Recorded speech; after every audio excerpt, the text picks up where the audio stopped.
ನಮಸ್ಕಾರ ಎಲ್ಲರಿಗೂ, ನಾನು ಶ್ವೇತಾ. ಇವತ್ತಿನ ರೆಸಿಪಿ ಮಟನ್ ಗೀ ರೋಸ್ಟ್. ತುಂಬ ಚೆನ್ನಾಗಿರುತ್ತೆ. ಒಂದು ಸಲ ನೀವು ಈ ಥರ ವಿಧಾನದಲ್ಲಿ ಮಾಡಿ ನೋಡಿ, ನೀವು ಮತ್ತೆ ಮತ್ತೆ ಮಾಡ್ಕೊಂಡು ತಿಂತೀರಾ.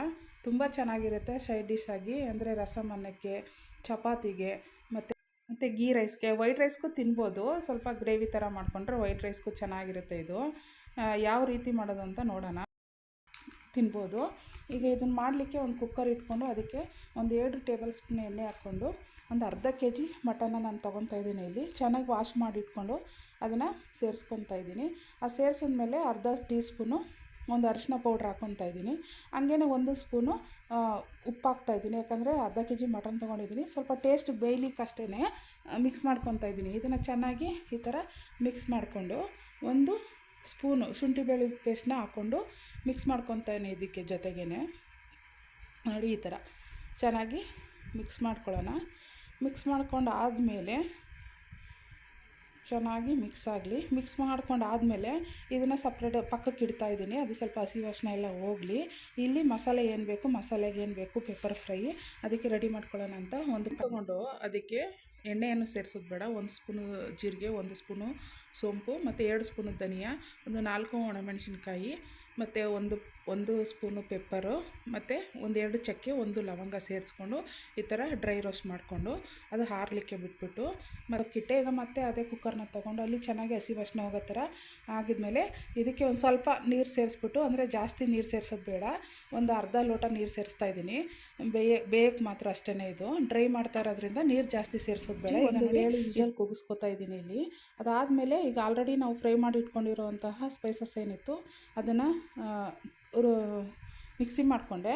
ಇವಾಗ ಒಂದು 2 ಟೇಬಲ್ ಸ್ಪೂನು ತುಪ್ಪ ಹಾಕ್ತಾಯಿದ್ದೀನಿ. ನೋಡಿ ಗೀ ರೋಸ್ಟ್ ಆಗಿರೋದ್ರಿಂದ ತುಪ್ಪ ಹಾಕ್ತಾಯಿದ್ದೀನಿ. ಇವಾಗ ಸಣ್ಣಗೆ ಹೆಚ್ಚಿಟ್ಕೊಂಡಿರೋ ಈರುಳ್ಳಿನ ಹಾಕಿ ಈ ಥರ ಚೆನ್ನಾಗಿ ಫ್ರೈ ಮಾಡ್ಕೊತಾ ಇದ್ದೀನಿ.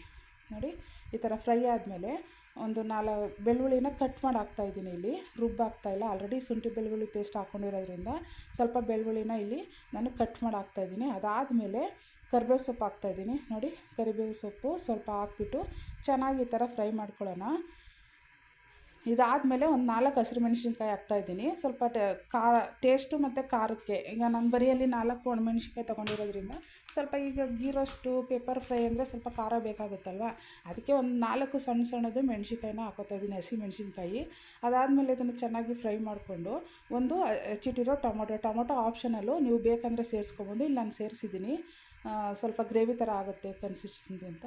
ಸೊ ಇದಾದಮೇಲೆ ನೋಡಿ ಈ ಥರ ಈಗ ಆಲ್ರೆಡಿ ನಾವು 7 ವಿಷಲ್ಲು ಕೂಗಿಸಿಟ್ಕೊಂಡಿರೋ ಮಟನ್ ಇತ್ತಲ್ಲ ಅದನ್ನು ತೆಗೆದುಬಿಟ್ಟು ಇಲ್ಲಿಗೆ ಮಿಕ್ಸ್ ಮಾಡ್ತಾಯಿದ್ದೀನಿ. ಈ ಥರ ಇಟ್ಬಿಟ್ಟು ಒಂದು ಮುಚ್ಚಳ ಮುಚ್ಚಿ ಒಂದು 10 ನಿಮಿಷ ಬೇಯಿಸ್ಕೊಳ್ಳೋಣ. ಅದಾದಮೇಲೆ ಏನು ಮಸಾಲೆ ನಾನು ಡ್ರೈನ ಮಾಡ್ಕೊಂಡಿದ್ದೆ ಅದನ್ನು ಸೇರಿಸ್ಬಿಟ್ಟು ಸ್ವಲ್ಪ ಹೊತ್ತು ಹಿಂಗೆ ಮುಚ್ಚಳ ಒಂದು 10 ನಿಮಿಷ ಮುಚ್ಚಿಟ್ಟೋಣ. ಯಾಕಂದರೆ ಡ್ರೈ ಆಗಬೇಕಲ್ಲ ಇದು. ನೋಡಿ ಈ ಥರ ಸ್ವಲ್ಪ ಮುಚ್ಚಳನ ಮುಚ್ಚಿಬಿಟ್ಟು ನಾನು ಫ್ರೈ ಮಾಡ್ಕೊಳ್ಳೋಕ್ಕೆ, ಅಂದರೆ ಚೆನ್ನಾಗಿ ಡ್ರೈ ಆಗೋಕ್ಕೆ ಬಿಟ್ಟು ಅದಾದಮೇಲೆ ಚೆನ್ನಾಗಿ ಮಿಕ್ಸ್ ಮಾಡಿಬಿಟ್ಟು ಸಾಲ್ಟ್ ಒಂದು ಸಲ ನೋಡ್ಕೊಳ್ಳಿ, ಬೇಕಿದ್ದರೆ ಸಾಲ್ಟನ್ನು ಹಾಕ್ಕೊಳ್ಳಿ. ನಾನು ಆಲ್ರೆಡಿ ಹಾಕಿದ್ನಲ್ಲ ಅದೇ ಕರೆಕ್ಟಾಗಿತ್ತು, ಸ್ವಲ್ಪ ಆಗದೆ. ಈ ಥರ 10 ನಿಮಿಷ ಆದಮೇಲೆ ಓಪನ್ ಮಾಡಿ ನೋಡಿದ್ರೆ ನೋಡಿ ಈ ಥರ ಸೂಪರಾಗಿರುವ ಮಟನ್ ಗೀ ರೋಸ್ಟು ರೆಡಿ. ತಿಂದುಬಿಟ್ಟು ಟೇಸ್ಟ್ ನೋಡಿ ಹೇಳಿ. ದಯವಿಟ್ಟು ನನ್ನ ಚಾನಲ್ನ ಸಬ್ಸ್ಕ್ರೈಬ್ ಮಾಡಿ, ಸಪೋರ್ಟ್ ಮಾಡಿ, ಶೇರ್ ಮಾಡಿ. Thank you.